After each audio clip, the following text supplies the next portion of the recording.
నాకు సబితమ్మ చెప్పింది మీరు ఉండండి ఈరోజు జ్వరం వచ్చింది కదా ఇంట్లో ఉండండి అన్నది. నేనన్నా కాదక్క వస్తా అని చెప్పిన. నా స్వార్థం కూడా కొద్దిగా ఉన్నది వికారాబాద్ రావడంలో. పెద్దలు కేసీఆర్ గారు ఎప్పుడు చెప్తుంటారు, వికారాబాద్ కా హవా లాఖో మరీజోं का దవా.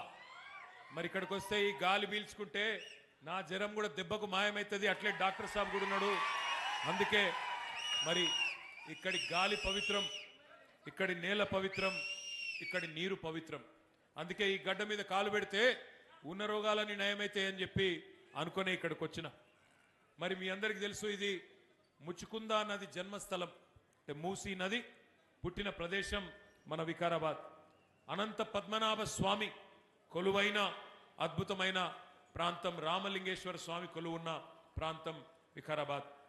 కొండలు, లోయలు, బ్రహ్మాండమైన సెలయేళ్ళు, అన్నిటి అలవాలం అద్భుతమైన పర్యాటక కేంద్రం.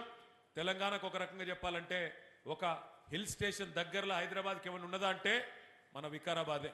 అందుకే మరి ఇక్కడ నీరు అమృతము, గాలి ఔషధము, ప్రకృతి అద్భుతం.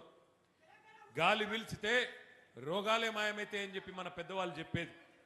మరి ఈరోజు ఇక్కడ గాలి మంచిదే, నేల మంచిదే, కానీ ఇక్కడి నాయకులు ఎవరినైతే మనం ఎన్నుకున్నామో వాళ్ళు ఎట్లాంటి వాళ్ళో కూడా ఒక్కసారి మీరు ఆలోచించాలి.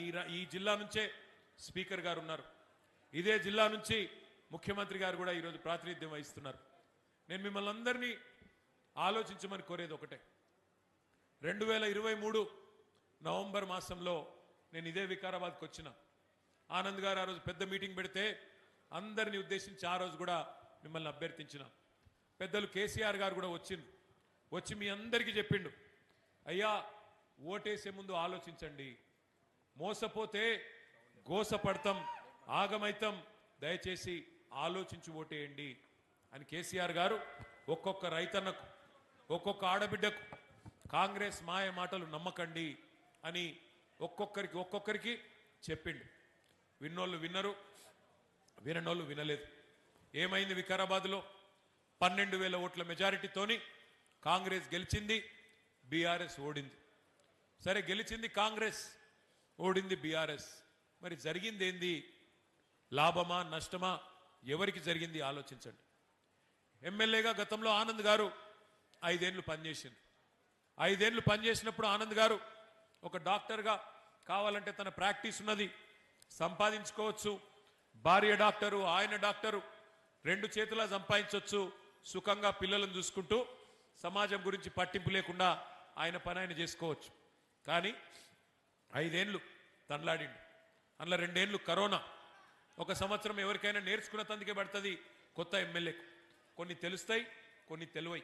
ఇప్పుడే ఆయన్నే చెప్పిండు, ఎన్నడూ సర్పంచ్ పని చేయలే, ఎంపీటీసీ పని చేయలే, జెడ్పీటీసీగా పని చేయలే, కౌన్సిలర్గా పని చేయలే, కానీ ఏదో చేయాలి, చదువుకున్నా పుట్టిన గడ్డ కోసం ఏదైనా చేయాలి అని చెప్పి ముంగటికి వచ్చిండు, పని చేసిండు.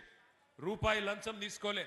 ఎప్పుడు మా దగ్గరికి వచ్చినా, మరి మంచి మాటకారి కూడా మీకు తెలుసు, ఎప్పుడు మా దగ్గరికి వచ్చినా కేసీఆర్ గారి దగ్గరికి కానీ, మంత్రుల దగ్గరికి, మా సబితమ్మ దగ్గరికి కానీ, నా దగ్గరికి కానీ వస్తే ఒకటే అడిగేది, అన్నా మా వికారాబాద్ కొన్ని నిధులు ఇవ్వండి, మా వికారాబాద్ ప్రజలకు మంచి చేయాలని నేను ఎమ్మెల్యే అయినా దయచేసి నాకు సహకరించండి అన్నాడు తప్ప ఎన్నడూ పర్సనల్ పని, ఎన్నడూ రూపాయి పని కూడా తన వ్యక్తిగత స్వార్థం కోసం ఆనంద్ గారు ఎన్నడూ కూడా అడగలేదు.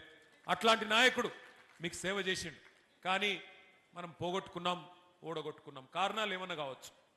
ఇవాళ మనం ఆలోచించవలసింది ఒకటే, ఆగమాగమై ఓట్లేస్తే, ఆగమాగమై అవతల వాళ్ళు చెప్పే అబద్ధాలు నమ్మి ఓట్లేస్తే ఏమవుతుందంటే మీ స్పీకర్ గారు మీకు ఎమ్మెల్యేగా ఉన్నారు. ఆయన మొన్న చెప్తున్నాడు, ఎక్కడో ఏదో ఊళ్ళో నేను చూసిన వికారాబాద్లో, ఏం చెప్తున్నాడు, కేసీఆర్ మొత్తం అప్పులు చేసి పోయిండు, అందుకే మాకు నడపొస్తలేదు. విన్నారా మీరు కూడా? అది మొత్తం అప్పులు చేసిపోయినా మా కేసీఆర్ అని అబద్ధాలు చెప్తున్నాడు గౌరవప్రదమైన స్పీకర్ స్థానంలో ఉన్న పెద్ద మనిషి గడ్డం ప్రసాద్ కుమార్ గారు. దయచేసి నేను స్పీకర్ గారిని వికారాబాద్ వేదికగా అడుగుతా ఉన్నా, స్పీకర్ గారు పార్లమెంటరీ ప్రజాస్వామ్య వ్యవస్థలో మీరు రాజ్యాంగబద్ధమైన పదవిలో ఉన్నారు. మీ నోటి నుండి ఇట్లాంటి సత్యదూరమైన మాటలు, అసత్యాలు, అబద్ధాలు, అర్ధసత్యాలు మీ గౌరవాన్ని తగ్గిస్తాయి తప్ప పెంచాయి. ఎందుకంటున్నా ఈ మాట? మీరేమో శాసనసభలో స్పీకర్గా ఉన్నారు. నిండు పార్లమెంటులో కేంద్ర ప్రభుత్వం చెప్పింది, ఆర్బీఐ లెక్కలు తీసుకొని, రిజర్వ్ బ్యాంక్ ఆఫ్ ఇండియా దగ్గర, కాగ్ దగ్గర లెక్కలు తీసుకొని, ఇట్లనే మీలాగనే అనుమానం వచ్చి ఒక భారతీయ జనతా పార్టీ పార్లమెంట్ సభ్యుడు ఆయన అడిగిండు పార్లమెంట్లో కేంద్ర ప్రభుత్వాన్ని, తెలంగాణలో కేసీఆర్ చేసిన అప్పు ఎంత, కేసీఆర్ ప్రభుత్వం చేసిన అప్పు ఎంత అని చెప్పి ఒక బీజేపీ ఎంపీ అడిగిండు. అడిగితే కేంద్ర ప్రభుత్వం పార్లమెంట్ వేదికగా చెప్పిన మాట, కేసీఆర్ ప్రభుత్వం వచ్చినాడు 2014 జూన్ 2 నాడు తెలంగాణ రాష్ట్రం నెత్తి మీద ఉన్న అప్పు 72,000 కోట్లు. కేసీఆర్ గారు దిగిపోయినాడు డిసెంబర్ 3, 2023 తెలంగాణ నెత్తి మీద ఉన్న అప్పు 3,52,000 కోట్లు. అంటే కేసీఆర్ గారు 10 ఏళ్లలో చేసిన అప్పు 2,80,000 కోట్లు. సంవత్సరానికి 10 ఏళ్లకు 2,80,000 కోట్లు అంటే సంవత్సరానికి సగటున 28,000 కోట్ల అప్పు. కానీ స్పీకర్ గారు ఏం చెప్తున్నాడు? 8 లక్షల కోట్ల అప్పు అయిపోయింది. ఇంకొక ఆయన డిప్యూటీ సీఎం గారు 9 లక్షలు అంటాడు, ఇంకొక ఆయన 10 లక్షలు అంటాడు. నోటికి ఎంత వస్తే అంత. వెనకటికి ఎవడో తన ముఖం బాగాలేకపోతే అద్దం బలగొట్టిండట ఇంట్లో. ఆయన ముఖం బాగాలేకపోతే అద్దం బలగొట్టుకుంటే ముఖం చక్కగా అయిపోతుందా? ఆలోచించాలి. నీకు పరిపాలన చేతనైతే లేదు స్పీకర్ గారు, నీ ప్రభుత్వానికి, నీ కాంగ్రెస్ పార్టీకి పరిపాలన చేతనైతే లేదు. నేను ఉత్తగానే అంటలేను, ఓడిపోయిన బాధలు అంటలేను.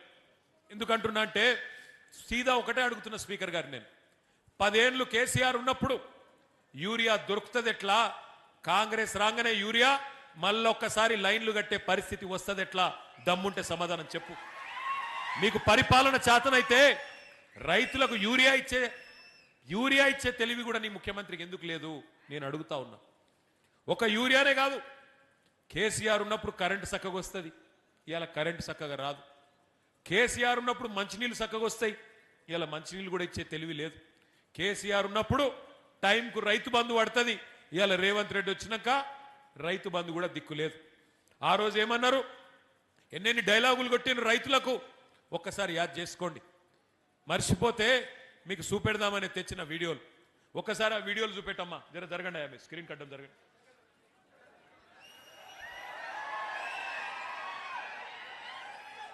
సౌండ్ వస్తలేదు. ఏ మళ్ళా పెట్టవా? సౌండ్ వస్తలేదు. వాళ్ళ ముఖాలేం చూస్తాం కానీ సౌండ్ పెట్టు.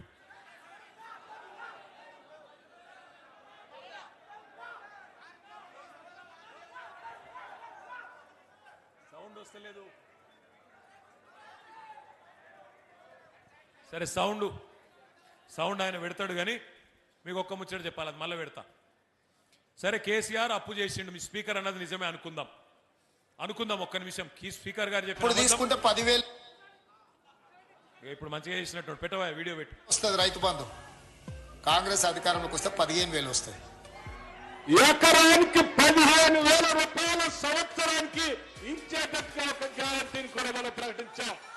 రైతు భరోసా, ఇందులో రైతులకు, కౌలు రైతులకు సంవత్సరానికి ఎకరాకు 15,000 రూపాయలు ఇచ్చే విధంగా, అదేవిధంగా నిరుపేదలైన కూలీలకు సంవత్సరానికి 12,000 రూపాయలు ఇచ్చే విధంగా రైతు భరోసా కార్యక్రమాన్ని 2వ గ్యారంటీ కింద ప్రకటించడం జరిగింది. సో యజమానికి రావాల్సింది యజమానికి ఆయన ఖాతాలో పడుతుంది, కౌలు రైతుకు రావాల్సింది కౌలు రైతుకు వస్తుంది. భూమి లేని వాళ్ళు, ఉపాధి హామీ కూలికి పోయేట వాళ్ళకు కూడా ఇందులో మేము మద్దతు పెట్టినాము. అంటే ఇప్పుడు అందరికి ఇస్తారు అంటే ఆల్మోస్ట్, అందుకే అంటే డబుల్ అవుతుంది. ఓవర్లాప్ కాదు, ఇందులో వస్తే ఇందులో రాదు, ఇందులో వస్తే ఇందులో రాదు. కేసీఆర్ అంటున్నాడు కాంగ్రెస్ వస్తే రైతు బంధు బంద్ అవుతుందని. ఎందుకు బంద్ అవుతుందే? మేమేమన్నా దివానగలమా? మాకేమన్నా దమాక్ లేదా? ఇప్పుడు తీసుకుంటే 10,000. ఏమన్నా అంటేనేమో తిట్టిండంటారు మళ్ళా. ఏమన్నాడు ఆయనే? ఏమన్నాడు? రైతు బంధు ఎందుకు బంద్ అవుతుందయ్యా? మేమేమన్నా దివానగలమా? మాకేమన్నా దిమాకు లేదా? మరి నేను అడుగుతున్నా స్పీకర్ గారు, 3 సార్లు రైతు బందే కొట్టినోడు ఏమని పిలవాలి? రుణమాఫీ చేస్తా అని మోసం చేసినోడు ఏమని పిలవాలి? ఎంత పచ్చి అబద్ధపు మాటలంటే నవంబర్లో తీసుకుంటే 5,000, డిసెంబర్లో తీసుకుంటే 7,500, నవంబర్లో తీసుకుంటే 2,000, డిసెంబర్లో తీసుకుంటే 4,000 పెన్షన్.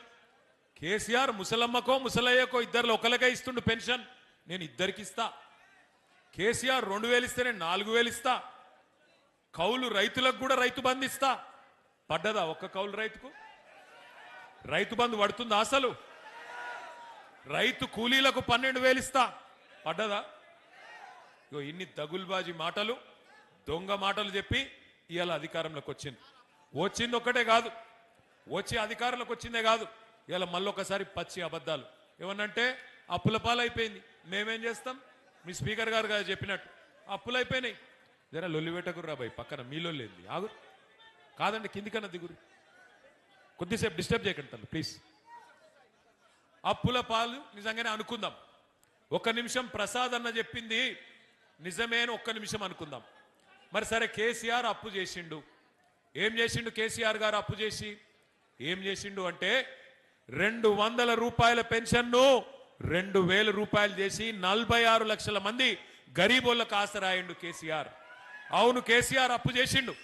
ఏం చేసిండు? అప్పు చేసి 14 లక్షల మంది ఆడపిల్లలకు ఒక్కొక్కరికి 1,00,000 రూపాయలు మేనమామలాగా ఇచ్చి కళ్యాణ లక్ష్మి షాదీ ముబారక్ పేరు మీద 14 లక్షల మంది ఆడపిల్లలకు పెళ్లిళ్ళు చేసిండు. అవును కేసీఆర్ అప్పు చేసిండు. ఏం చేసిండు? చేసి 15 లక్షల మంది ఆడబిడ్డలకి మగ పిల్లగాడు పుడితే 12,000, ఆడపిల్ల పుడితే 13,000 రూపాయలు ఇచ్చి వాళ్లకు పెద్ద దిక్కై నిలబడ్డాడు. అవును కేసీఆర్ అప్పు చేసిండు. 1,022 గురుకుల పాఠశాలలు పెట్టి ఒక్కొక్క పిల్ల మీద ఒక్కొక్క పిల్లోడి మీద 1,20,000 రూపాయలు ఖర్చు పెట్టి దగ్గర 7 లక్షల మంది పిల్లలకు చదువు చెప్పించిండు కేసీఆర్. అవును కేసీఆర్ అప్పు చేసిండు. ఏం చేసిండు? చేసి మీ వికారాబాదును దశాబ్దాల మీ కలను జిల్లా చేసి ఎస్పీని కలెక్టర్ను ఇక్కడ కూర్చోబెట్టిండు కేసీఆర్. అద్భుతమైన కలెక్టరేట్, అద్భుతమైన ఎస్పీ కార్యాలయం కట్టి దశాబ్దాల మీ కళ వికారాబాద్ జిల్లా కావాలన్న కళ నెరవేర్చిండు కేసీఆర్. అవును కేసీఆర్ అప్పు చేసిండు. ఏం చేసిండు? చేసి రంగారెడ్డి ఉమ్మడి జిల్లాలోనే ఒక్క మెడికల్ కాలేజీ లేకుండే, అట్లాంటిది రంగారెడ్డి జిల్లాలో ఒక్క మెడికల్ కాలేజీ ప్రభుత్వ రంగంలో లేకపోతే ఒక్క రంగారెడ్డి జిల్లాలో కాదు, రంగారెడ్డిలో, వికారాబాద్లో, మేడ్చల్లో మొత్తం 33 జిల్లాల తెలంగాణలో 33 మెడికల్ కాలేజీలు, 33 నర్సింగ్ కాలేజీలు కట్టించి ఎస్సీ, ఎస్టీ, బీసీ, మైనారిటీ పిల్లలకు ఇలా డాక్టర్లు అయ్యే అవకాశాన్ని కల్పించిండు కేసీఆర్. అవును కేసీఆర్ అప్పు చేసిండు. కరెంటు ఇయ్యక మీరు సతాయిస్తుంటే 1,00,000 కోట్లు ఖర్చు పెట్టి కొత్త సబ్ స్టేషన్లు, కొత్త లైన్లు, కొత్త ట్రాన్స్ఫారంలు అన్ని పెట్టి 24 గంటల కరెంటు రైతులకు ఇచ్చిన మొగాడు మొనగాడు కేసీఆర్. మీరు అంధకారంలో ఇడిచిపట్టిపోతే తెలంగాణని, ఆ తెలంగాణను చక్కగా చేసిండు కేసీఆర్. అవును కేసీఆర్ అప్పు చేసిండు. 73,000 కోట్ల రూపాయలు 70 లక్షల మంది రైతుల ఖాతాల్లో 11 సార్లు వేసిన నాయకుడు భారతదేశ చరిత్రలో ఒకే ఒక్కడు కేసీఆర్. నేను అడుగుతున్నా స్పీకర్ గారిని, రేవంత్ రెడ్డి గారిని, మరి కేసీఆర్ అప్పు చేస్తే ఏం చేసిండు అంటే ఇంకో గంట చెప్తా నేను. గన్ని పథకాలు ఉన్నాయి మనం చేసినాయి. మరి మీరొచ్చి 2.5 ఏళ్ళ 100 రోజుల్లోనే 6 గ్యారంటీలు అంటివి, 100 రోజుల్లోనే అటున్న చంద్రుణ్ణి తీసుకొచ్చి ఇటు పెడతా అంటివి.